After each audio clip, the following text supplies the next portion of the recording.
Sabi po dito, magpakatatag tayo sa ating pag-asa at huwag mag-alinlangan pa sapagkat ang nangako sa atin ay maaasahan.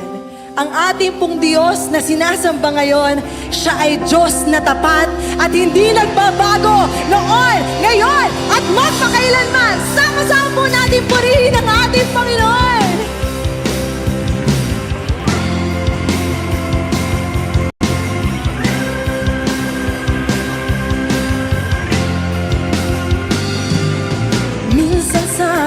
Ating pamumuhay, puno ng problema, kabi-kabila, suliranin, walang katugunan, sakit lang ng ulo, pati katawan. Subalit ang Diyos ay tapat, nagmamahal sa lahat, walang di kaya siyang lutasin, kaano man kabigat, taging papuri at mga awit kay Jesus ibigay. Purihin natin pagkat ating Diyos ay tapat. Minsan sa ating buhay,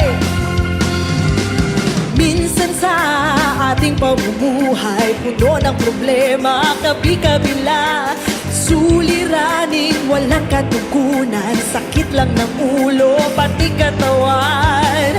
Subalit ang Diyos ay tapat, nagmamahal sa lahat, walang di kaya siyang lutasin, gaano man kabigat, taging papuri at mga awit kay Jesus ibigay. Purihin natin pagkat ating Diyos ay tapat.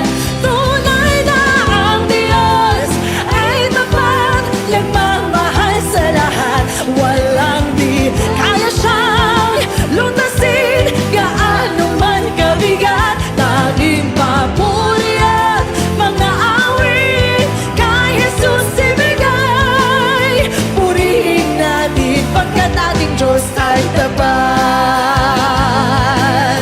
Purihin natin pagkat ating Diyos ay tapat.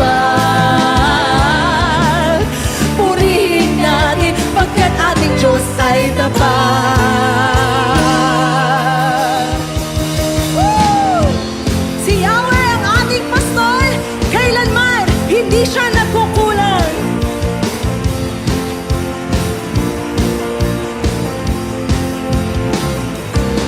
Di mangangamba sa kawalan, pagpapala mo'y laging laan. Di matatakot sa panganib, pagkat naririyan ka palagi. Di matitinag sa pagsubok, ang pagsama mo'y tiyak at lubos. Di mapipigil sa pag-awit, pagkat ikaw ay mabuti. Oh, napakabuti. Ikaw ang aking pastor, hindi nagkukulang, sapat na at higit pa. Biyaya mo'y sagana at umapaw, sapat na at higit pa. Sapat na sa lahat kong pangangailangan, higit pa sa lahat kong inaasahan. Wala na nang mahilig pa, pagkat ika'y sapat na, ika'y sapat na at higit pa. Minsan pa di mangangamba, di mangangamba sa kawalan, pagpapala mo'y laging laan. Di matatakot sa panganib, pagkat naririyan ka palagi. Di matitinag sa pagsubok, ang pagsama mo'y tiyak at lubos. Di mapipigil sa pag-awit, pagkat ikaw ay mabuti. Oh, napakabuti. Ikaw ang aking pastor, hindi nagkukulang, sapat na at higit pa. Biyaya mo'y sagana at umapaw, sapat na at higit pa. Sapat na sa lahat kong pangangailangan, higit pa sa lahat kong inaasahan. Wala na nang mahilig pa, pagkat ika'y sapat na, ika'y sapat na. Ikaw ang aking pastor, hindi nagkukulang.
ko, ikaw ang nais. Pag-ibig mo, O Diyos, o kay tamis. Sa buhay ko, ikaw ang bukas. Sa lahat ng suliranin ko, ikaw ang siyang lunas. Sa puso ko, ikaw ang nais. Pag-ibig mo, O Diyos, o kay tamis. Napakasarap magpuri sa presensya mo. Lahat ng nais ng puso'y matatagpuan sa'yo. Napakasarap magpuri sa presensya mo. Wala nang aalalahanin pa. Nakapaligid man ang problema. Basta't ikaw, basta't ikaw, basta't ikaw, O Diyos, ay kasama. Sa buhay ko, ikaw ang bukas. Or sa lahat ng suliranin, sa lahat ng suliranin ko, ikaw ang siyang lunas. Sa puso ko, ikaw ang nais. Pag-ibig mo, O Diyos, o kay tamis. Napakasarap magpuri sa presensya mo. Lahat ng nais ng puso'y matatagpuan sa'yo. Napakasarap magpuri sa presensya mo. Wala nang aalalahanin pa. Nakapaligid man ang problema. Basta't ikaw, basta't ikaw, basta't ikaw, O Diyos, ay kasama. O napakasarap magpuri sa presensya mo. Napakasarap magpuri sa presensya mo. Yes, Lord. Lahat ng nais ng puso'y matatagpuan sa'yo. Napakasarap magpuri sa presensya mo. Wala nang aalalahanin pa. Wala na. Nakapaligid man ang problema. Basta't ikaw, basta't ikaw, basta't ikaw, O Diyos, ay kasama. Kahit kailan, di ka nagkulang. Ang biyaya mo sa akin lagi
thank you, Jesus.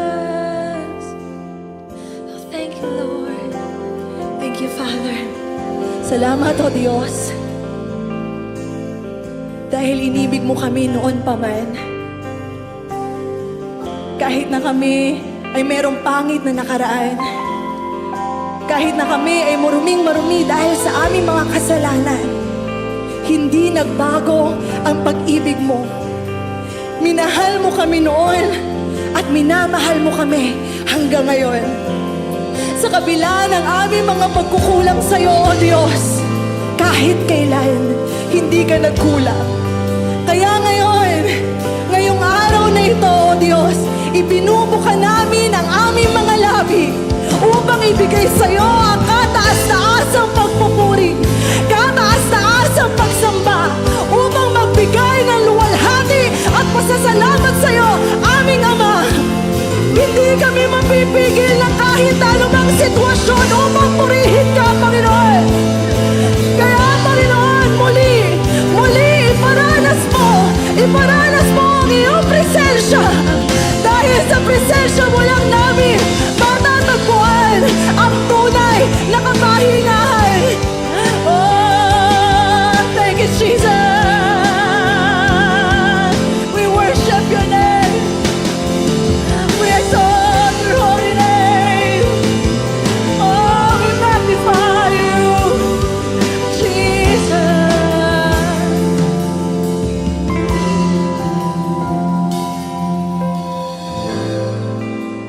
Kapahingahan na sumpungan,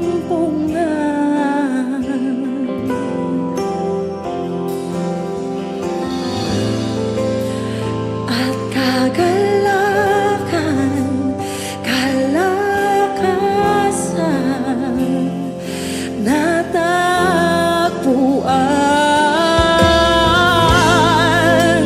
Kapahingahan na sumpungan,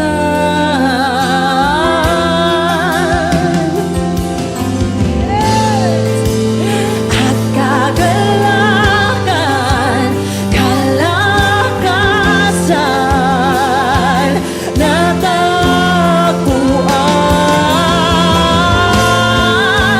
Kapahingahan na sumpungan.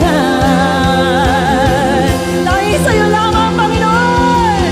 Yes! At kagalakan, kalakasan, natagpuan. Hinanap ako ng pag-ibig mo, kasaganang nararanasan. May kapayapaan at kaligtasan. Jesus, ikaw, Jesus. Hinanap ako ng pag-ibig mo, kasaganahan, may kapayapaan at kaligtasan. Jesus, ikaw ang kapahingahan ko.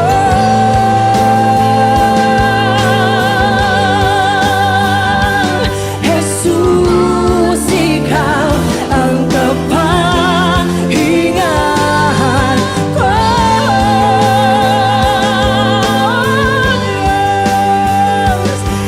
Jesus, ikaw ang kapahingahan ko.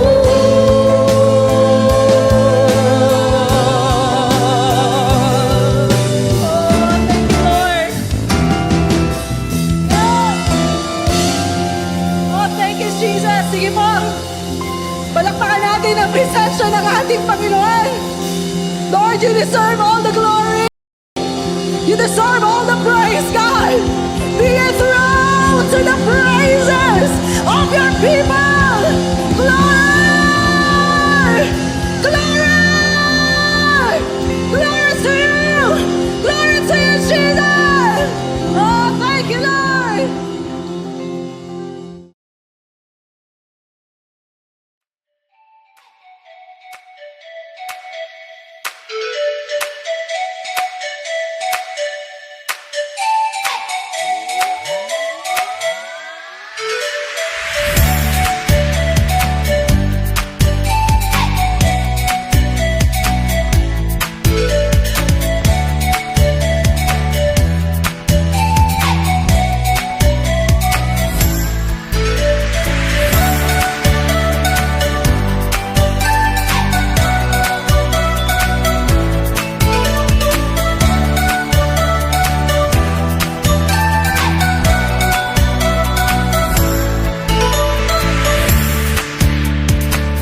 Lakpakan natin ang Panginoon. Hallelujah. Kanina po ay napakaganda nung inawit na yung una. Po ay napakasarap magpuri sa iyo, Panginoon. Lahat ng nais ng puso ay matatagpuan sa iyo. Napakasarap magpuri sa iyo, Panginoon. Wala nang hahanapin pa kahit napakaraming nakapaligid na problema, basta't ikaw ang Diyos na lagi kong kasama. Amen. Napakabuti ng Panginoon. Alam niyo po, yung mga pangakong yan ang nagpapalakas sa atin. Hindi man tayo karapat-dapat, pero yung ipinaparanas sa atin ng Panginoon na pagtanggap, pagmamahal ay sobra-sobra para sa mga bagay na nakapaligid sa atin. Ano po? Amen. Batiin mo yung katabi mo, sabihin mo sa kanya, basta't ikaw, sagot ka ni Lord. Hallelujah. Sagot tayo ni Lord. Amen. Kaya, tandaan natin yung kanyang mga pangako nung anniversary natin. Siya ang magbibigay, sasamahan kanya, iingatan kanya, hindi kanya titigilan hanggat hindi niya tutuparin ang kanyang magandang plano para sa buhay mo. At ang kailangan na lang natin lumapit sa kanya. Nakaredy ng lahat, ikaw na lang ang kailangan. Kaya nga, sabi nga ni Lord, andyan lagi ang kanyang pangako, di kanya iiwan, hindi kanya pababayaan. Purihin ang Panginoon. At tayo po ay nagkaroon ng pagbabago sa oras dahilan po sa nais nating magbigay daan. Ano po? At hindi naman natin pwedeng pigilan yung mga kampanya. Kagabi po, hindi namin mapigilan sa dami ng kampanyang aming nadaanan. Mula po sa Cavite, papatatungo dito kagabi. So, hindi po biro ang kampanya. Kaya ipanalangin po natin na ang Diyos ang pumili ng nararapat at kalooban niya. Minsan kahit gusto natin, kung hindi yun ang kalooban ng Panginoon, walang mangyayari. Tandaan po natin kung sino at ano ang mangyayari, yan po ay nasa kamay ng ating Panginoon. Amen. Gusto mo man o hindi, nanalo man o natalo, sadyang ang Diyos ang nagtatakda ng lahat. Ano po? Kaya tayo po ay may kanya-kanyang desisyon. Hindi po tayo katulad ng ibang denominasyon na block voting. Wala po tayong ganon. Ang aking pong panalangin ay maging mapayapa ang ating pong magiging eleksyon, halalan. At madugo po ang eleksyon. Kaya kailangan nating manalangin. At mamaya po, hindi natin alam kung ano mangyayari.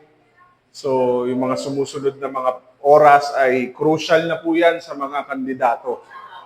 Kaya manalangin po tayo. Papanalangin natin yan mamaya. Sama-sama tayo mananalangin. Ganon din mga kapatid, ako po ay humihingi sa inyo ng oras, panahon, dahil ito po ay maikli lamang, pipilitin kong maging maikli sa biyaya ni Lord. At sabi ko nga po, hindi ko linya kasing mapaikli yung mensahe. Linya kong pahabain ang mensahe, kaya lang, pilitin natin sa biyaya ni Lord. Amen. Tayo po ay patungo na sa bagong direksyon ng Panginoon sa atin. Tapos na tayo sa Genesis 28. At patungo na tayo sa Genesis 29. Very good. Gising kayo, 29. At alam ko po, marami pa tayong aabangan. May mga nagtatanong sa atin, bakit di tayo umaalis sa Book of Genesis? Kasi sabi ko, dito nagsisimula ang Panginoon sa amin. Mula sa wala, hanggang sa pinagkaloob ang pangako, hanggang sa dumami ang mga pagsubok, pero nalagpasan. Maraming itinuturo, maraming ginagawa ang Panginoon ang nananatili, siya ang Diyos. Siya ang Diyos. Amen?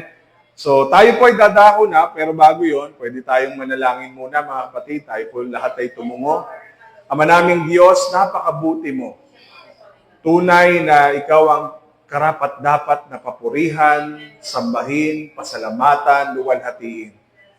Sa umagang ito, Panginoon, inaalala ka namin sa isang linggong nagdaan, Panginoon, na damang-dama namin ang iyong kabutihan, damang-dama namin ang iyong pagmamahal, damang-dama namin ang iyong biyaya, Panginoon, sa araw-araw na aming nilalakaran. Maraming salamat po. Ano man ang aming mga pinagdaanan sa isang linggong nagdaan, kami nagpapasalamat sa iyo dahil kami ligtas, malusog, sa iyong biyaya, kami po ay nakakain higit pa sa 3 beses sa isang araw. Salamat, Panginoon, sa mga pagpapalang ipinagkakaloob mo. Sa mga pang-araw-araw, Panginoon, na pangangailangan namin, ikaw, O Diyos, ang nagkakaloob. Maraming salamat po. At ngayong araw ng pamamahinga, araw namin, Panginoon, at araw mo, O Diyos, na ikaw ay mangungusap at kikilos sa aming mga buhay. Ihanda mo po kami, Panginoon.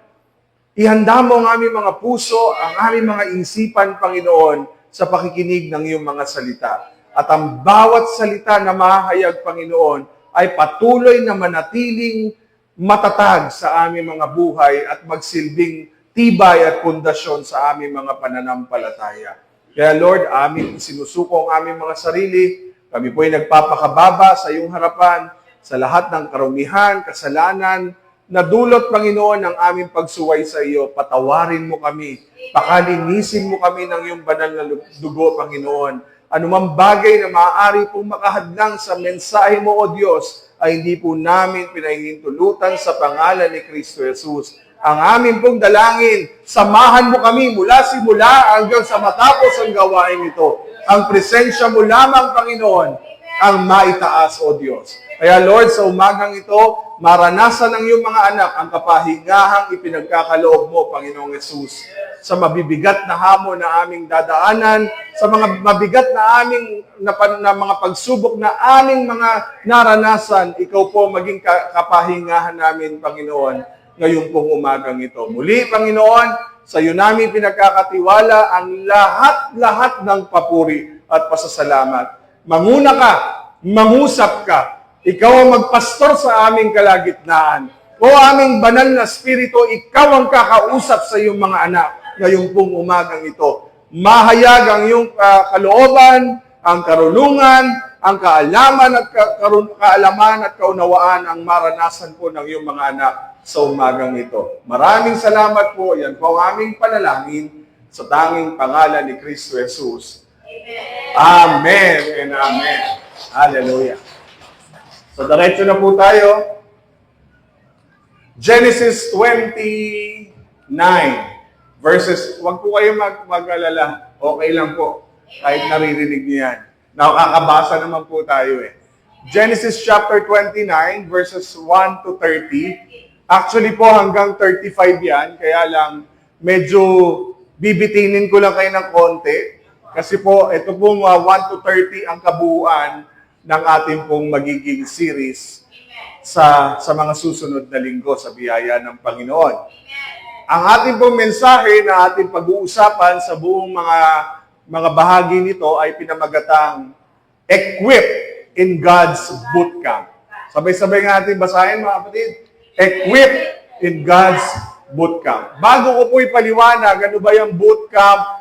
Yan ba'y boots, sinusuot sa paa? Ano po ba yan? Ano po ba yung equip? Ano ba yung gagawin ng Diyos sa atin? Mamaya po pag-uusapan natin. Okay? Basahin po natin. Verse 1. Nagpatuloy si Jacob sa paglalakbay niya hanggang sa nakarating siya sa lupain ng mga tagasilangan. May nakita siya roon na isang balon at sa tabi nito ay may 3 pulutong ng tupa na nagpapahinga. Dahil doon, kumukuha ang mga tao ng tubig na ipinapainom sa mga tupa. Ang balon na ito ay tinatakpan ng malaking bato. Iniipon muna ng mga pastol ang lahat ng tupa bago nila pagulungin ang batong nakatakip sa balon.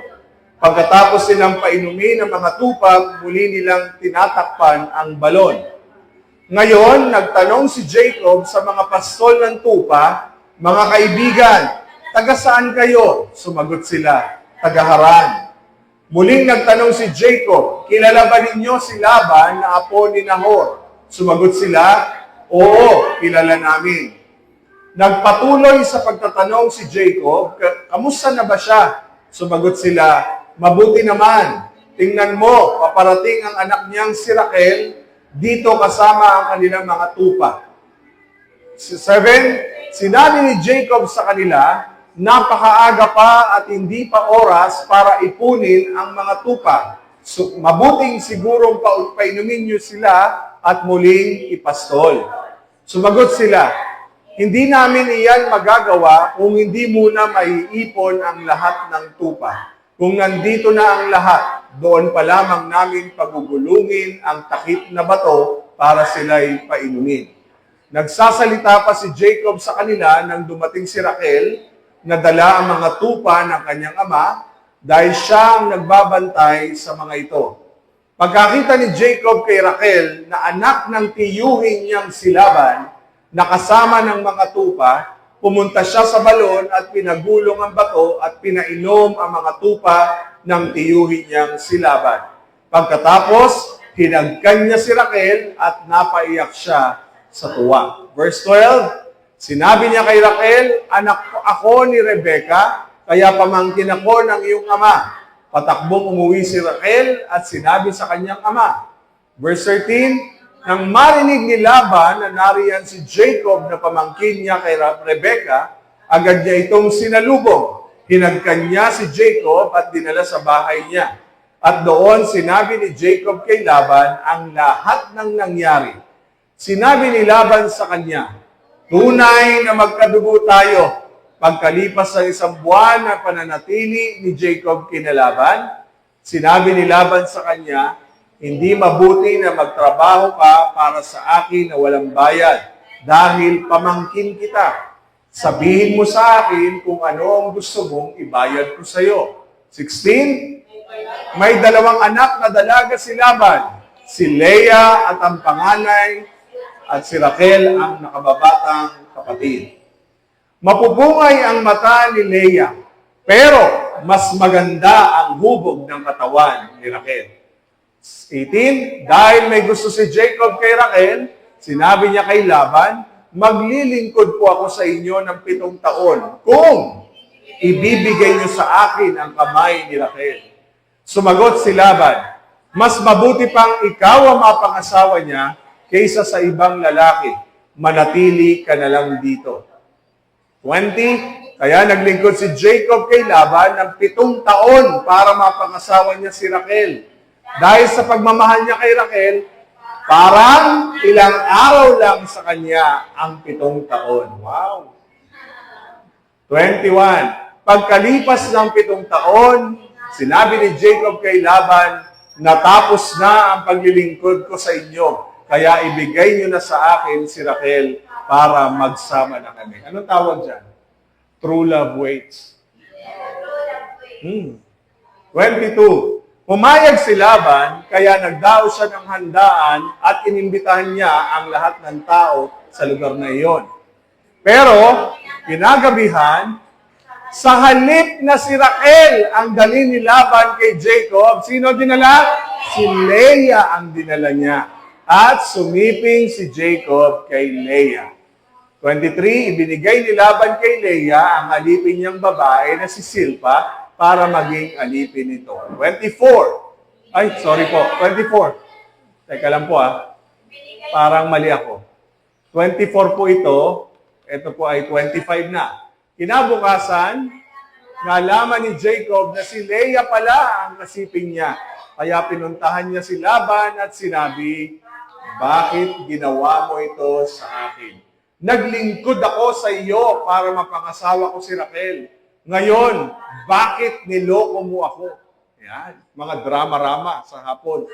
Sumagot si Laban, hindi kaugalian dito sa aming lugar na maunang makapag-asawa ang nakababatang kapatid kaysa sa nakatatandang kapatid. Hintayin mo lamang na matapos ang 1 linggong pagdiriwang ng inyong kasal at ibibigay ko agad sa iyo si Raquel.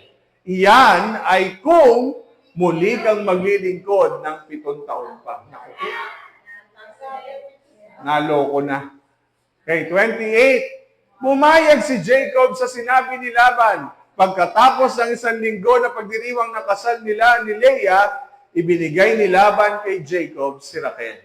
Ibinigay ni Laban kay Raquel ang alipin niyang babae na si Bilha para maging alipin nito. And last verse, sumiping din si Jacob kay Raquel. Mas mahal niya si Raquel kaysa kay Leah. Naglingkod si Jacob kay Laban ng 7 taon pa. Grabe. Tunay na pinatunayan ni Jacob ang kapangyarihan ng pag-ibig. Kaya pag mayroon kang manliligaw, paglingkuran ka muna ng 7 taon. Tama, kapatid? O, mga young people, huwag kayong oo hanggat hindi nakaw. Huwag kang oo. Ay, tingnan mo muna kung talagang handang maghintay. Ha? Mga babae, mga bata, kabataan, kapag kayo'y mag-aasawa o may manliligaw, matutong maging katulad ni Jacob. Huwag munang bibigay. Okay? Kahit pogi, kahit maganda, huwag munang bibigay. Okay. So, pansin ko po, pamilyar kayo sa storya na ito. So, hindi na tayo mahihirapan na kalkalin. Tama ba yung salita ko, kalkalin? Bulayin. Halukayin. Pigain. Ayan. Ang gagawin po natin, iisa-isahin natin ito. Pero, sa susunod pa yung linggo. Okay? Ano gagawin natin ngayon? I-introhan ko lang po kayo. At susubukan ko po ang intro ay mabilis lang. Hindi po aabutin ng ilang oras. Okay? Nawa. Nawa. Okay. So, ang topic po natin ay equipped in God's bootcamp. Bakit ganyan, Pastor? Parang ang layo naman sa storya ni Jacob, ni Raquel, ni Leah, ni Laban, ang title. Alam niyo po, pag binabanggit ang equip, ito po ay talagang kailangan maging handa. Yan po ang ibig sabihin niyan. Kailangan ikaw ay handa sa lahat ng laban. Okay? Dahil marami tayong haharapin sa ating buhay Kristiyano. Hindi lang sa buhay natin personal, kundi habang ikaw ay tumatagal sa iyong pananampalataya, mas lalong bumibigat ang bawat pagsubok na ating hinaharap. At kapag hindi ka equipped, handa, ano pa sa Tagalog niyan? Kung hindi ka matibay, preparado, mabilis kang babagsak. Tama? At kung hindi ka naghanda, talagang simula pa lang ng laban, bagsak ka na, knock-out ka kagad. Si Manny Pacquiao, kailangan niyang ma-equip para noon makatalo siya ng matitindi at mabibigat na kalaban. So, dahil kapag isang tira lang sa iyo, bagsak ka. So, alam mo yun. So, ano ibig sabihin naman ng bootcamp? Ang bootcamp ay ginagamit po sa ibang bansa.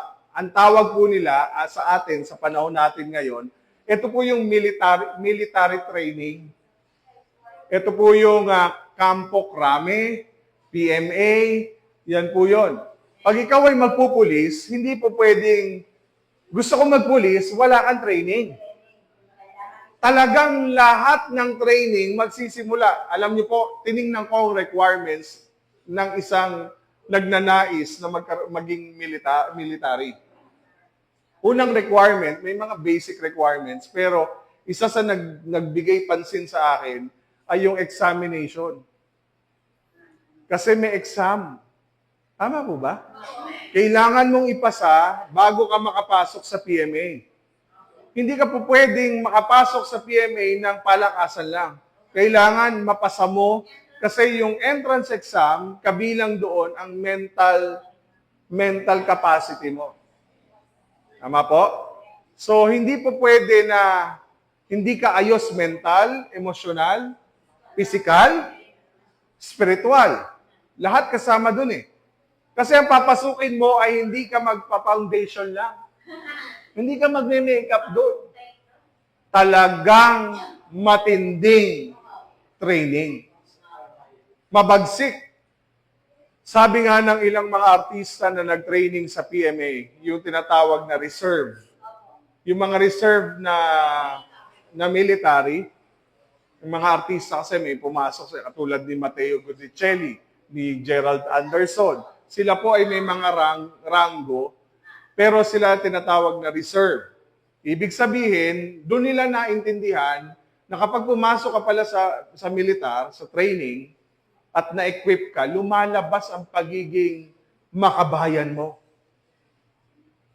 Tama? Ngayon, kapag ayaw mo pumasok doon at sumuko ka agad sa unang araw pa lang ng training, hindi mo talaga mararamdaman yung tunay na pagiging isang makabayan. Yan. Kaya may mga militar na handa kong ibuwis ang aking buhay para lamang sa bayan. Kaya po yung mga politikong hindi nagmilitar. Kaya si Duterte, napansin nyo, ang gusto niya militar. Kasi ang ganda, handang-handang makipagpatayan yan. Gusto niya nga po ilagay sa DILG, militar. Gusto niya po ilagay sa DepEd, militar. Bakit military? Kasi ibang mag-isip ang mga nakapasok sa ganitong klaseng training. Tama po? Kapag pulis, iba ang pulis, ang Philippine National Police, iba ang training, alam ko, ng Armed Forces, iba ang Navy, iba-iba. Pero sa Amerika, ang tawag nila sa kampo o sa PMA ay tinatawag nilang boot camp. Ganon din po sa buhay Kristiyano. Hanggat hindi ka pumapasok sa training, hindi ka titibay. Tama? Hindi mo alam ang gagawin mo pag dumating ang mga pagsubok. Eh kung may darating po na unos sa buhay natin, paano ka titindig? Kahapon nga po, doon mo marirealize na meron po nagtanong sa akin eh. Sabi ng ating kapatid na si Ate Nida Alcaraz. Sabi niya, alam mo ba, Pastor, nung araw, nung magkasama kami ni Pastor Andre, sasakyan ko pa yung gamit, pupunta kami dyan sa Batangas, may mga ganun kwento si Ate Nids. Sabi niya, ngayon natutuwa ako nang mabalitaan ko kung anong ginagawa ng Panginoon sa iglesia sa Batangas. Sabi ko, 32 years po ay hindi ganun kadali. Kinakailangan ng mabigat, matinding preparasyon para po malagpasan ang bawat pagsubok taon-taon. Hindi biro, mga kapatid. Eh sabi ko po sa kanya, alam niyo po ba, sa unang taon ng pasok ko, patay agad ang inabot ko. 3 sunod-sunod na patay.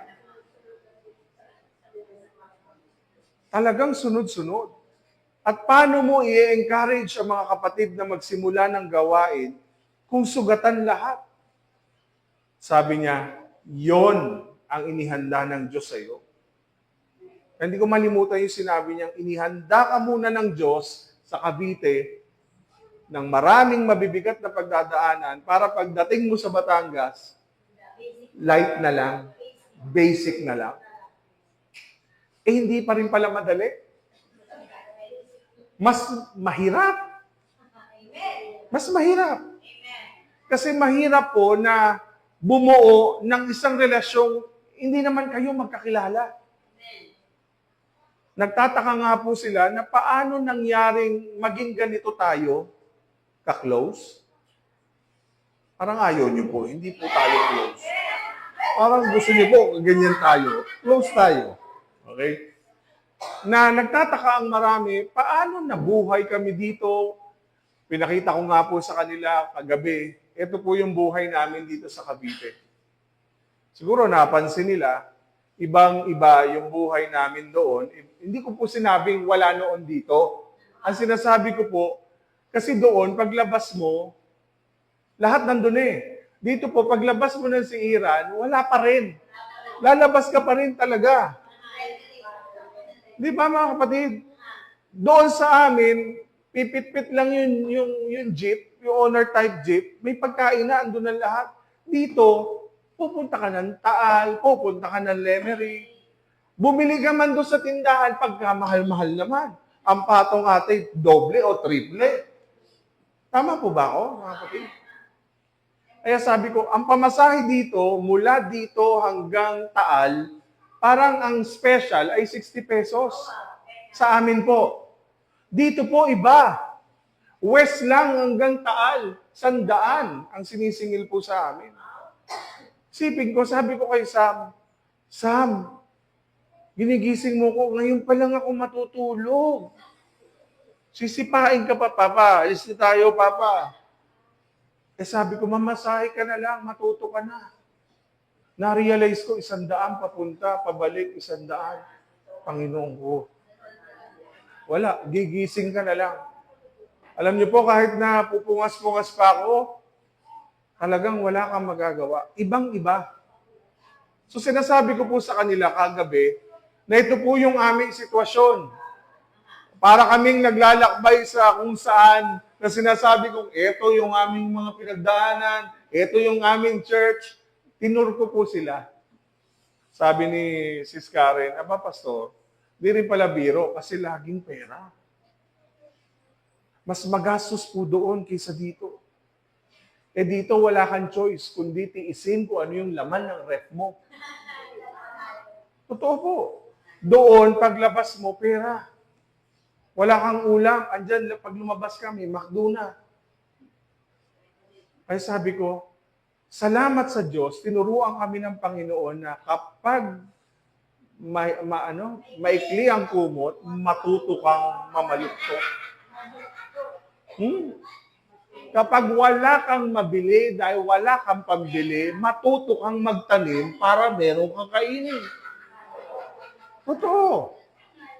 At ang nakakatawa pa, ikaw pa ang kinakatuwaan doon sa paligid dahil, mga kapatid, ikaw pa ang daming nabibigyan. Alam niyo po, nangihinayang sila dahil ang okra, ilang araw kaming wala, ang okra po'y ganyang kahaba. Sabi ko, magulang na po ito. Si tatay po na lagi nakabang sa mga talong, sa okra, nangihinayang. Hindi niya na, sabi ko, sana ho, pinitas niyo na. Ayaw. Alam niyo po, ang tuwang-tuwa siya kanina. Inaabangan niya kami. Iba na naman po yung dala namin sa sakyan. Kaya, Pastor, napakayaman mo talaga. Iba-iba sa sakyan mo. Purihin ang Panginoon. Hallelujah. Iba-iba eh. Isang beses, pumark kami doon, yung Everest. Talaga si Pastor. Ang lakas ko kay tatay ngayon eh. Talagang mahal na mahal kami ni tatay. Ang sinasabi ko lang mga kapatid, kapag hindi ka equipped, mahihirapan kang mabuhay. Hirap. At sabi ko nga po, hindi madaling kumbinsihin ng asawa at mga anak ko na pumunta sa isang lugar na wala naman silang nakakilala. Hindi nga sila makalabas. Nakukuha niyo po ibig ko sabihin? Ang problema mga kapatid, kung hindi ka handa, wala kang training, hindi ka equipped, huwag kang umasa na tatagal ka. Dahil ang buhay Kristiyano, hindi pahabaan. Patagalan. Patatagan. Kung sinong susuko, yun ang talo. Ang lagi ko sinasabi, Lord, mukhang Laging may mukhang. Kaya lagi kong sinasabi, Lord, inaamin ko talaga na nahihirapan ako. Pero pag sinasabi ng Lord sa akin, ako ang iyong Panginoon. I am your God. Lord, mukhang, I am your God. Ang hirap, I am your God. Pag hindi ka equipped, hindi mo maririnig ang Diyos. Ang maririnig mo, problema. Kaya kanina, damang-dama ko yung nakapaligid man ang problema, basta't ikaw. Basta't ikaw, Lord. Ikaw ang Lord, ikaw ang Diyos na lagi kong kasama. At di naman po namin naranasan sa aming buhay dito sa Batangas na kami ay pinagkulang ng Diyos at pinabayaan. Never. At alam ko po, mga kapatid, sa buhay natin, sa iglesyang ito, hindi tayo laging, anong tawag ito? Sagana. Lagi ko nga sinasabi sa mga taga Maynila, ang buhay manging isda, dito ko mapatunayan, mga kapatid, na hindi madali. Sabi ko, napakahirap na ang kinakabuhay mo lang ay dagat. Na wala kang gagawin kundi hawakan ng pananampalataya mo sa Diyos, na sana'y pagbalik mo, may dala ka ang huli. At hindi madaling kumita ng pera.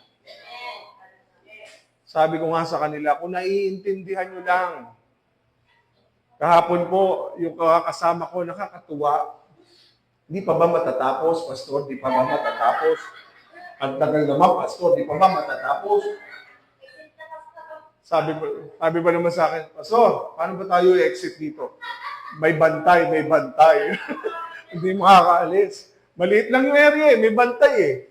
Ang nasa pintuan ba naman? Pastor Mark, Pastor Virgie. Wala kaming choice. Tapos si Pastor Adet ay nakatitig sa amin. Lahat naman kami. Na parang napoposes na po kami dun eh. Talaga naman isa-isa naman kami. Isa-isang tulog. kaya purihin ang Panginoon. Alam niyo po yung sinasabi ko, kapag hindi ka equipped, mahirap. Dito po, maraming bibigay kapag lalo na pag wala kang huli. Maraming kumakapit sa hindi dapat kapitan. Tama po ba? At lahat tayo dumaan dyan. Kapag walang-wala, sadyang kakapit at kakapit ka. Amen? Ako lang po ba ang dumaan doon? Lahat tayo. Pero salamat dahil laging pinatutunayan ng Diyos na tayo po ay may kasama. Kaya sabi ni Lord, sagot kita. Yan ang lagi sinasabi ni Lord sa atin. Sagot niya tayo. Hindi niya tayo pababayaan. Kasama natin siya sa lahat ng laban. Kaya lang, kailangan matuto tayong ma-equip. Hindi ka pwedeng Kristiyano, bago ka pa lang, hindi mo nanaisin na maging handa sa lahat ng panahon. Kaya nga sabi ng Panginoon, manalangin kang palagi. Lagi kang maging handa, maging mapagbantay tayo.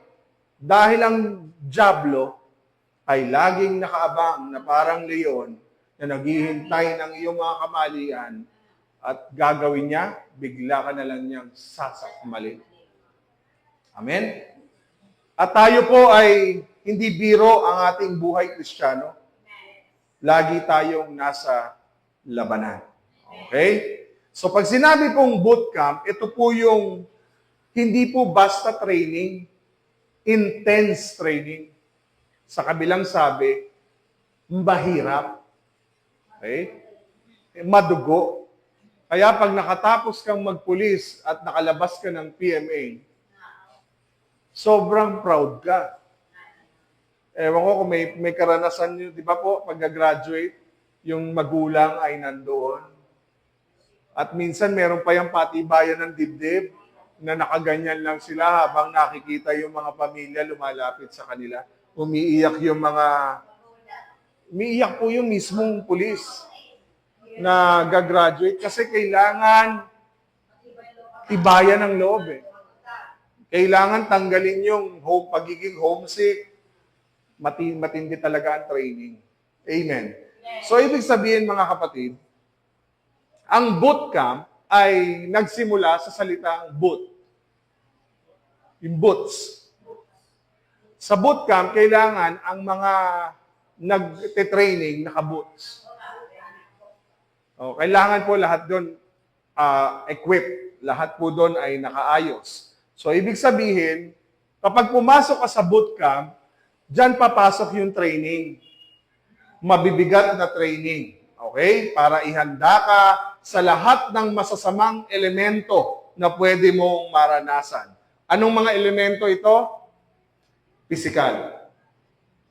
Dapat handa ka kapag laban ng pisikal. Handa ka rin dapat mental at emosyonal. Okay? Hindi po pwedeng, takot akong bumaril. Ay, ayoko. Takot akong pumatay. Kaya sabi ni Duterte, dapat patay kung patay. Kaya ayun, nakulong. Kasi patay kung patay eh.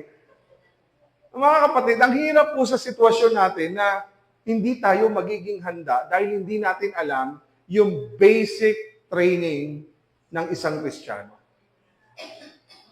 Tingnan niyo po, pag na-inlove ka, dapat equip ka. Dahil kapag na-inlove ka, may tendency kang masaktan, may tendency ka rin magluka-luka. Alam po yung luka-luka? Yung sobrang pagmamahal mo, na wala ka nang nakikita kundi yung mahal mo. Siya na, doon na umiikot ang iyong mundo. Tama? Tapos, lahat ng pangit, maganda sa paningin mo. Tama? Ganyan kapag nasira na ang iyong di ba? Yung emosyon mo, hindi ka handa eh. Tama? Pag nag-asawa ka pa, magiging iba na naman paghahanda yun. Isipin mo, pa-love-love ka pa, Han, sweetheart, honey, babe, mommy, daddy, papa, mama, mamatay ka na. Mga sumunod na araw, suntukin kita, tadyakan kita. Hindi ganyan eh. Ngayon, kung hindi ka handa na yan ang makakasama mo sa buhay, isipin mo lagi yon. Pag ito ba kapartner ko, makakasama ko habang buhay, di bali na lang, hindi ko kaya.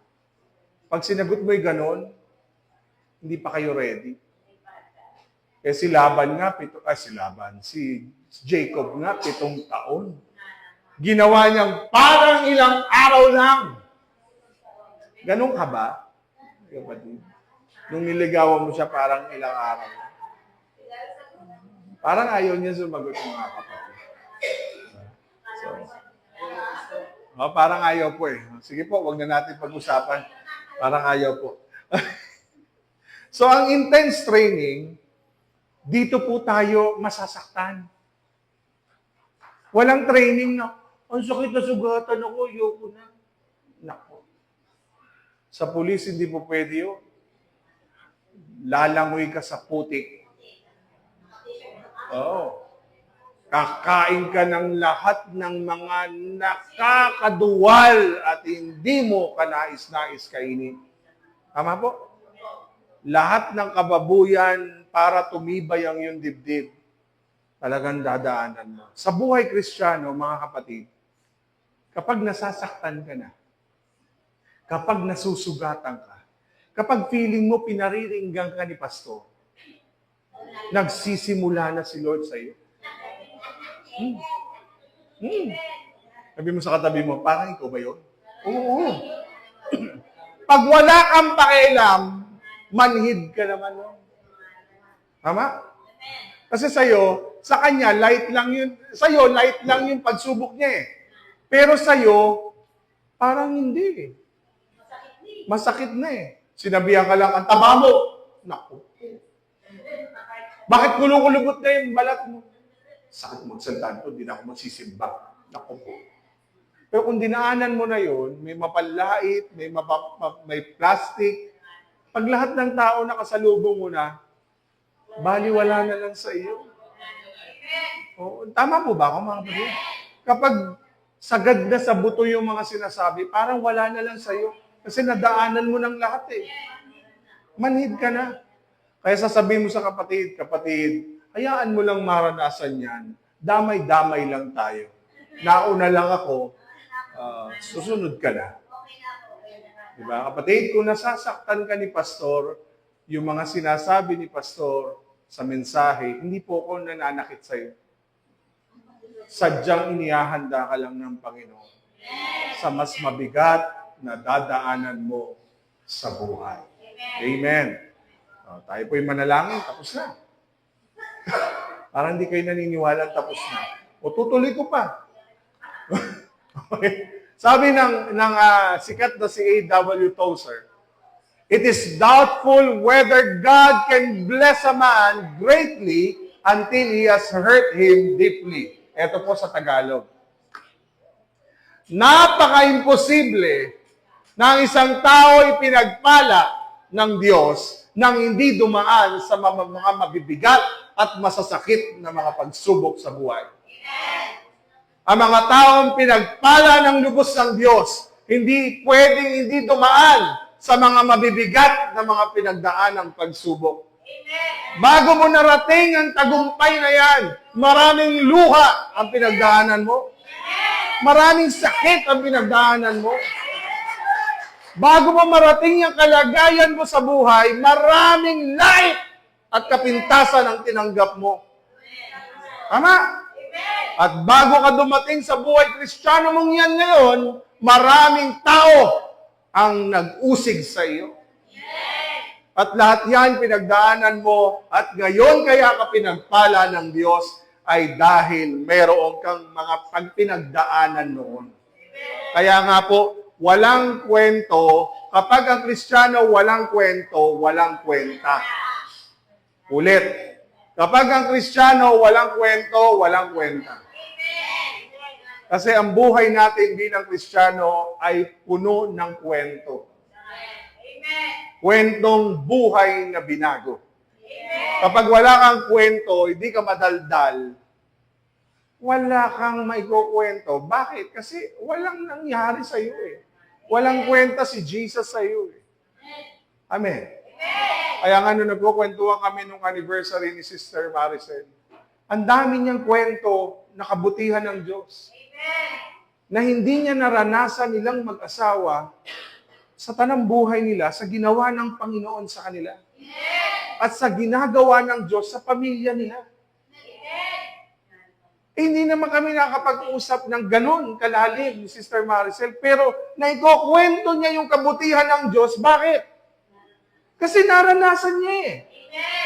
Hindi ka nagkukwento kasi mahihain ako. Hindi. Pagkabutihan na ng Diyos, hindi pwedeng hindi lalabas sa bibig mo. Tama? Pag nanalo ka nga sa loto, nanalo ako sa loto. Sumisigaw ka pa eh. Nanalo ako sa wedding. Ulit ha? Loto, wedding. Tumaya ako, 2.22. Ba't tumama? Panalo. Naku po. Eh, pinagkukwento mo na nanalo ka sa wedding at sa loto, o sa ano pa yun, yung dalawahan lang. May bago ngayon ba? Yung dalawahan lang? O kung ano man ho yun. Eh di ba?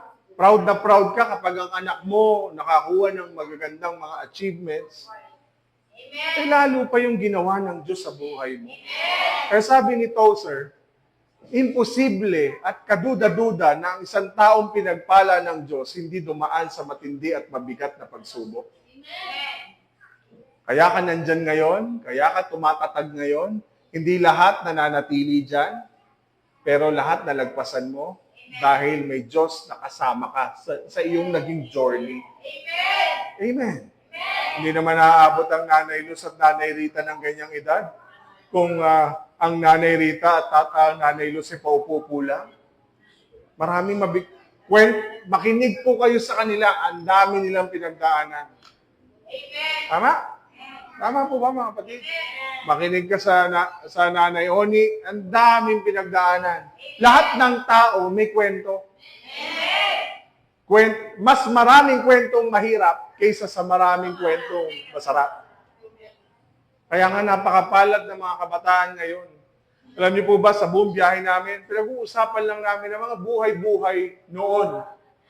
Yung hirap noon.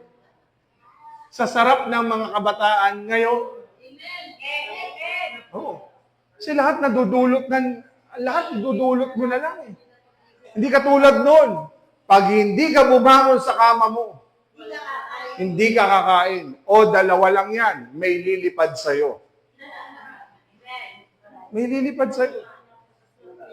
Ang buhay noon, hindi ka kikilos, wala kang kakainin. Bata, matanda, may tatrabahuhin sa loob ng bahay. Lahat may responsibilidad. Eh ngayon, wait lang. Alam niyo po, yan ang ayokong naririnig sa dalawang anak ko. Alam niyo po, doon umiinit ang ulo ko. Wait lang po. Tiningnan ko, wala namang ginagawa. Kaya sabi ko, hindi ba pwede na ibaba mo yung cellphone at sabihin mo, papunta na po! Tama? Subukan niyo yung mga nanay niyo po nung araw. Sandali lang po, umanda ka. May mangyayari sa iyo. Tama? Mga bata? Tama? Okay, tuloy po tayo. Alam niyo po, sabi ng Bible, ang mga taong pinagbubunga, ayan, sabi, pinuputol ang maraming sanga. Okay, pinuputol niya ang aking mga sangang hindi namumunga at nililinis niya ang bawat sangang namumunga para lalo pang magbunga. Alam niyo po ang Diyos, kapag tayo po ay pinagbubunga, pinagpapala, laging may tinatawag na pruning. Sa araw-araw ng buhay na tayo ay pinagpapala at ginagamit ng Diyos, hindi pwedeng mawala ito. Nung ako po ay nagtatanim ng mga halaman, na-realize ko na ang paglago pala ng isang halaman ay nasa pagpupruning talaga. Kapag hindi mo tinanggal yung ilang mga sanga, mga halaman na hindi karapat-dapat doon sa kanyang paglalago, at pag pinanatili mo doon lahat ng yon, nahahawaan niya ang buong puno. Ganon din ang buhay Kristiyano. Kailangan talagang i-pruning. Alam niyo po, marami tayong pruning stages sa buhay. Hindi lang natin nararamdaman. Dahil ang mga pruning stages, yung mga bagay na pinuputol ng Diyos sa atin, dahil yon ang mga dahilan kung bakit hindi tayo namumunga. Ang iglesyang ito, nagsisimula na ang Diyos na mag-pruning. Marami talagang pinuputol ang Diyos. Hindi po pinapatay, pinuputol. Ulit, hindi pinapatay, pinuputol. Kaya marami po na hindi kinakaya ang senaryo ng buhay dahil hindi nila alam na yun pala'y pinuputol lang ng Diyos sa atin. Okay? Hindi po pwede na mahadlangan ang pamumunga ng isang Kristiyano. Kaya hindi namumunga kasi maraming nakalagay na abala.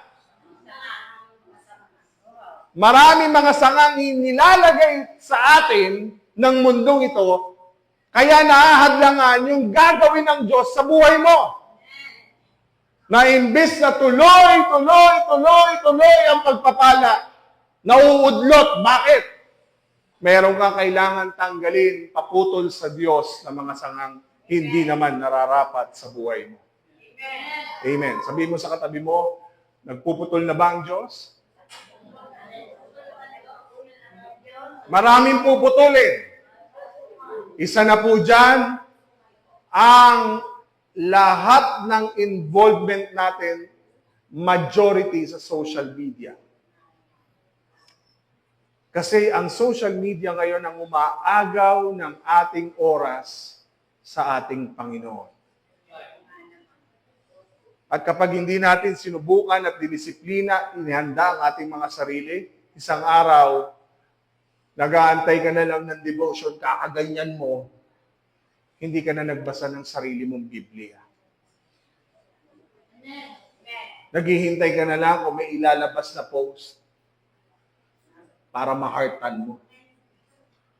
Wala ka ng oras para sa sarili mong pakikipag-liig sa Panginoon. Tama po mga kapatid? Masakit, pero yun ang totoo. Kaya kapag hindi tayo, ang nagpuputol po, let me tell you, ay ang Diyos. Siya po ang nagtanim sa atin dito. Kaya pag pumasok ka sa loob ng church dito, hindi ka babyhin lang. Hindi pwedeng habang panahon ka ng baby. Dapat darating ang panahon, kailangan kang tapyasan. Putulan. Hindi pwede po ang pastor ng iglesyang ito, lalo na nung papasok po ko dito, pastor, di madali, hindi madali. May mga ganyan eh. Yung katotohanan lang naman po. Pastor, hindi madali sa Batangas. Kasi ang impression mo, hindi tama. Tama? Yung totoo lang tayo, mga kapatid. Pero nung pagpasok ko po dito, hindi talaga madali. Alam niyo po, marami kayong pinutol sa akin. Hindi niyo lang alam. Na ginamit kayo ng Diyos. Marami. At marami din akong pinuputol. Sa inyo po. Marami po akong nadirekta na dito. Marami po akong nakompronta na dito. Marami po akong nasabihan na dito. Salamat sa Panginoon, wala pa akong kaaway dito. Kasi ganun lang yun eh. Kapag hindi mo matanggap na pinagsasabihan ka, lalo na ng Panginoon, sa pamagitan ng pastor mo, anong gagawin mo? Lalayas ka. Pero ang pastor dapat ng iglesia, marunong magputol. Dahil kung alam niya naman na yun ay para sa ikabubuti niya, bakit hindi magputol? Alam niyo po, yung mga kabataan, alam nila, nung ako'y naghahawak pa ng praise and worship na hindi ko tinuloy pa sa ngayon dahil sa dami ng ginagawa, alam nila yung higpit na sinasabi ko sa kanila. Kaya lang, mga kapatid, hindi madaling, sa totoo lang mga kapatid, nag-youth pastor ako, hindi madaling magawa. Iba ang youth noon, iba ang youth ngayon. Amen. Iba ang youth noon, iba ang youth ngayon. Ang youth noon, wala pang gadgets masyado. Ang youth ngayon, kailangan idaan mo muna sa social media bago sila sumunod sa'yo. At ang emosyon sa kanila, napakahalaga. Emoticons. Emoticons. Dati po, walang ganun eh. Mukha mo ang emoticons.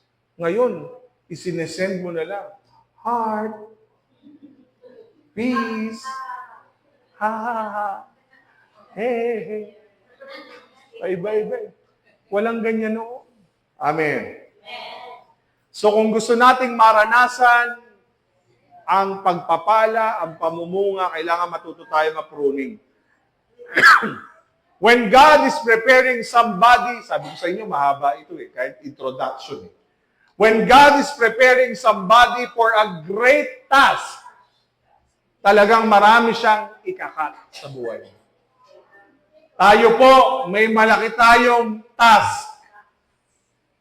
Ano yung malaki nating task? Sa lahat ng iglesia ng HPCI, isa tayo sa binigyan ng malaking task, trabaho. Si pastor, huwag nyo naman pong hintayin tumubo ang lahat ng dapat tumubo at matanggal ang lahat ng matatanggal. Nakita ko po yung mga HPCI pastors, konting-konti na lang ang maraming buho. Mula sa National Director, sa Assistant National Director, Pastor, wag muna. I rebuke in Jesus' name. Meeting ko si Pastor Jerry, wala na rin buhok, pawala na yun. Papanot na yun, papanort. Papanort na. Si Pastor Andre, wala na din. Nagko-konti-konti na. Sino pa ba? Konti na lang po kaming... Nakita ko po, nakita ko po yung video ni Pastor Mar. Para may umbok na rin ako dito eh. Sabi ko, Lord, magimala ka, magimala po kayo. Hallelujah. Ay, hallelujah, wag naman po muna. Mga kapatid, hindi po kaya ni Pastor ang task na ito ng mag-isa. Sadyang matira matibay. Masakit mang aminin, talagang kapag nandito tayo, marami talagang puputulin ng Diyos para tayo ihanda. Masakit pag nagputol, pero alam ng Diyos na makakatulong sa atin para tayo ay magtagumpay sa ating mga pagdadaanan, pagsubok. Ang gusto ni Lord, maximum harvest. Ano po ba yung maximum harvest? Ang gusto ng isang nagtatanim, marami siyang aanihin. Wala pong nagtanim, siya din ang papatay. Ang gusto niya, manatiling malago para mas marami siyang maani. Tama? At lahat tayo gusto hindi lang ng harvest. Gusto natin to the max. To the maximum level of harvest. Ibig sabihin po niyan, maximum na blessing. Hindi po pwedeng maximum harvest ang gusto mo, pero hindi ka handa sa mga dadaanan mong pagsubok. Amen. Lahat tayo dadaan. Aba, hindi naman pwedeng lumabas ang iyong baby ng kapatid na Joy nang hindi ka nahihirapan sa tiyan mo. O hihiga, babalik, kung saan-saan, hindi pwede. Kailangan talagang paghirapan. Amen. So, sabi ng Bible, pinuputol niya ang sangang hindi namumunga. Okay? So, sa puntong ito, mga kapatid, bago tayo matatapos na po tayo, tandaan po natin na ang training hindi isang araw lang. Ang masama, ang PMA, may period ng training. Pero sa buhay Kristiyano natin, hanggat buhay ka, lagi kang tinetrain ni God. Ang buhay Kristiyano ay hindi po yan pang isang araw, Kristiyano ka na, banal ka na. Aabutin ka hanggang sa humihinga ka araw-araw. Meron at meron binabago ang Diyos sa atin. Amen. Kasi si Jacob, manloloko yan eh. Kailangan putulin ng Diyos yung pagiging manloloko niya para maramdaman niya na siya'y manloloko, mas mahirap kapag ikaw ang manloloko ka na ikaw ang niloko. Tama po ba? Kaya may kasabihan, ang magnanakaw ay galit sa kapwa magnanakaw. Saan ka nakakitang ikaw ang magnanakaw, ikaw ang nanakawan? Mauta. Ibig sabihin mga kapatid, ang buhay Kristiyano is a lifelong process. It's a lifelong learning. Every day is a new day of learning and learning and learning and learning. Sa Tagalog, araw-araw, kailangan mo matuto, at matuto. Araw-araw pruning. Sabihin mo sa sarili mo, dapat araw-araw may pinuputol ang Diyos sa iyo. Hindi po pwedeng, alam niyo po minsan, may sikreto tayo sa sarili natin, na kaya, alam mo ang totoo kaya hindi maibigay-bigay sa iyo ni Lord yung iyong hinihingi. Bakit? Kasi meron kang kailangang paputol sa Diyos. Amen! Tama? So, napakahalaga mga kapatid ng ating pong pangunawa kung paano tayo unti-unting aayusin ng Diyos hanggang siya'y muling bumalik. Amen. Amen? So, hindi natin alam hanggang kailan ang buhay natin. Pero isa lang ang mapapatunayan natin, sa bawat araw na pagsubok na ating dadaanan, sapat ang biyaya ng Diyos para siya'y ating lapitan, puntahan, at hingan ng tulong at kalakasan. Amen? So pag nahihirapan ka, lagi kang bumalik, siya ang Diyos mo. Yan ang tema natin. Ako ang Panginoon. Kaya lagi mong balikan, Lord, kaya ko ba to? Hindi ikaw. Kasi alam ng Diyos, di mo kaya. Ang kailangan ng Diyos sa'yo, matuto kang dumepende sa Diyos para mabago ka. Dahil ang Diyos naman ang nagbibigay ng desire, ng pagnanais sa puso mo para mabago ka ng Diyos sa araw-araw mong pamumuhay. Dati hindi ka makapagbasa ng Bible, aminin mo sa Diyos, di mo kaya. Saka sabihin sa'yo ng Diyos, tutulungan kita, 2 minuto lang, 5 minuto lang, patagal na ng patagal ng patagal, hanggang sa na-enjoy mo na ang bawat sinasabi ng salita ng Diyos. Amen? So sa mga susunod pong mga linggo sa biyaya ng Panginoon, mga kapatid, meron po tayong pagdadaanan, malalaman natin, papaano ba tayo i-equip ng Diyos at ihahanda sa mga bagay na ating kailangang harapin, at bakit kailangan tayong pumasok sa Divine Bootcamp. Okay, again, para malaman mo bakit kailangan ka pumasok dito, ano ba dapat ang mga pinagdadaanan? Ano ba ang mga pagdadaanan natin para tayo mas lalong tumibay? Okay? Iisa-isahin natin yan. Ano ba makakatulong sa atin para tayo tumibay sa ating buhay, pananampalataya at buhay Kristiyano? Amen? So tayo po lahat ay tumayo, tayo po ay manalangin. Bago tayo tumanggap ng banal na hapunan ngayong umaga, alam ng Diyos na hindi madali yung pinagdadaanan mo. Alam ng Diyos na marami ka pang pagsubok na haharapin, pero ikaw ang makakasagot sa harapan niya. Sabihin mo sa Kanya, Lord, ikaw ang magputol sa buhay ko ng mga bagay na mga hadlang para ako'y mamunga. Tulungan mo ako, Panginoon. Sabihin mo sa Lord, tulungan mo ako, O Diyos. Marami akong kailangang putulin sa aking buhay. At kung hindi sa tulong mo, mahihirapan akong maayos ang buhay ko. Araw-araw, ako po'y nagsisikap, pero kulang pa rin dahil ikaw, O Diyos, ang kailangan ko para ako'y mabago. Sige po, huwag niyo intindihin yung naririnig ninyo. Sabihin niyo sa Panginoon, Lord, gusto kong magpatuloy na magbago sa aking buhay.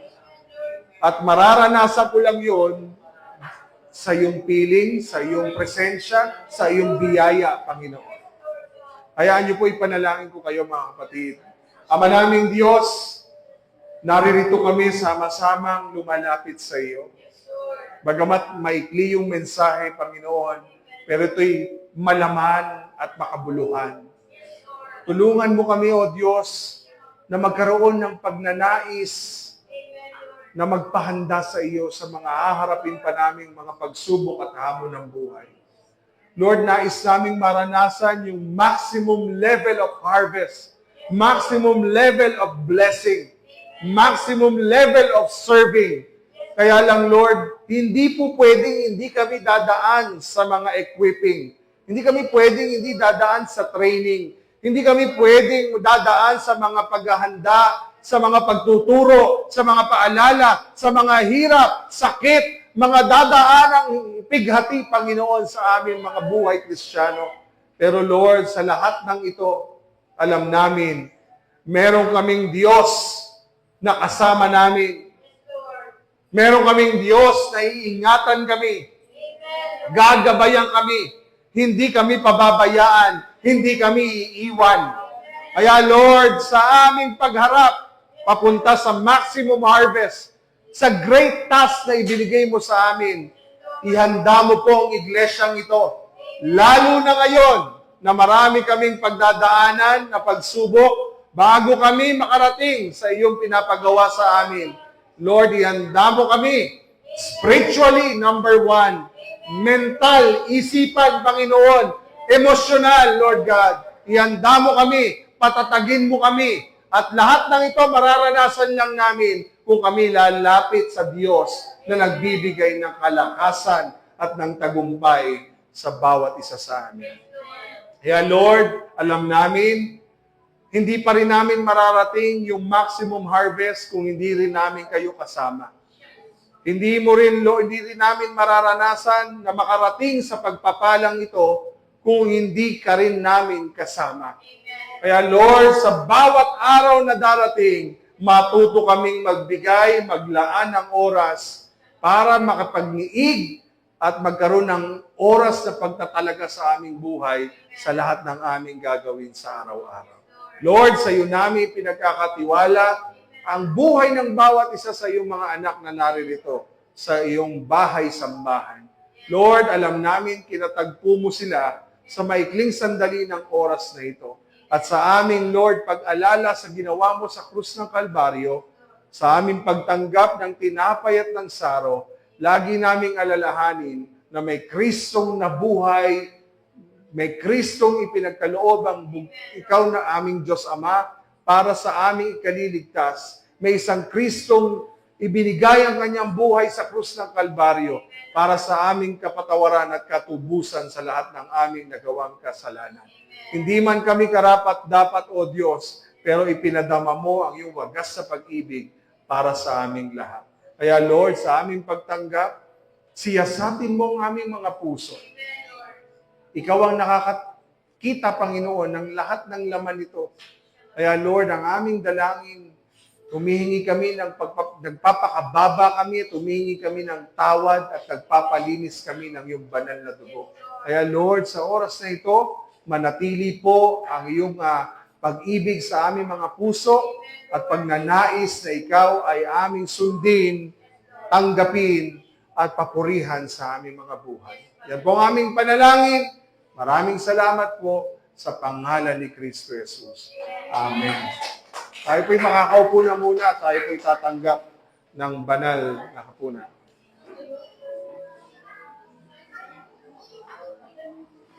Thank you.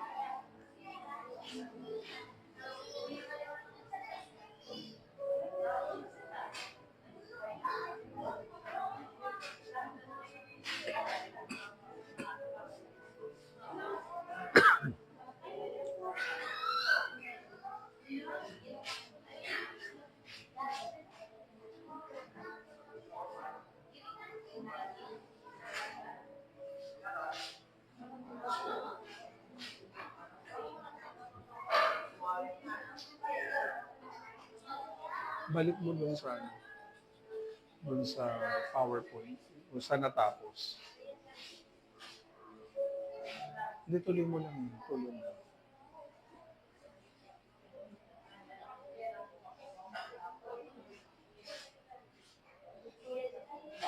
Nawala.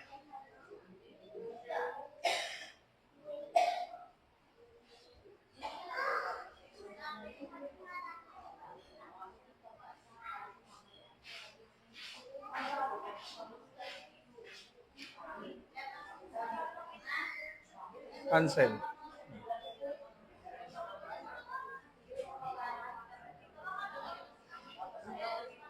Sounds. Freeze mo.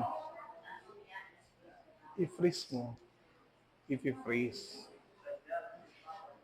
Balik ka sa sounds.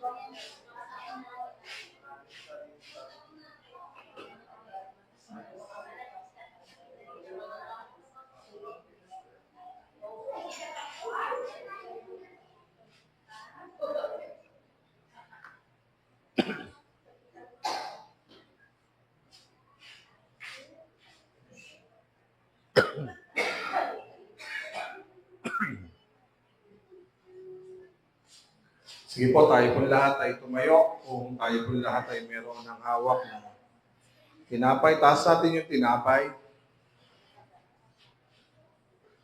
Ang sinasabi po ng salita ng Diyos mula sa unang Korinto chapter 11 verse 23 onwards. Ito ang turo na ibinigay sa akin ng Panginoon at itinuturo ko naman sa inyo.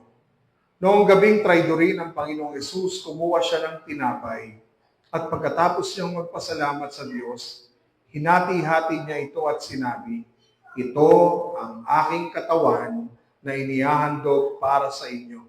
Gawin ninyo ito bilang pag-alaala sa akin." Sabay-sabay po natin tayo.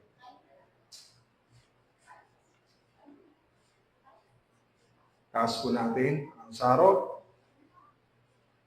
Pagkatapos silang kumain, ganoon din ang ginawa niya sa inumin. Kinuha niya ito at sinabi, "Ang inuming ito ang bagong kasunduan na pinagtibay ng aking dugo. Tuwing iinumin ninyo ito, gawin ninyo bilang pag-alaala sa akin." Sabay-sabay po natin tanggapin.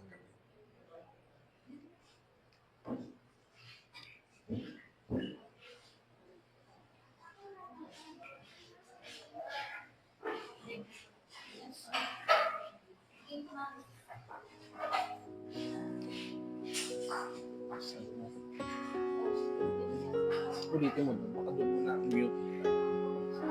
Doon sa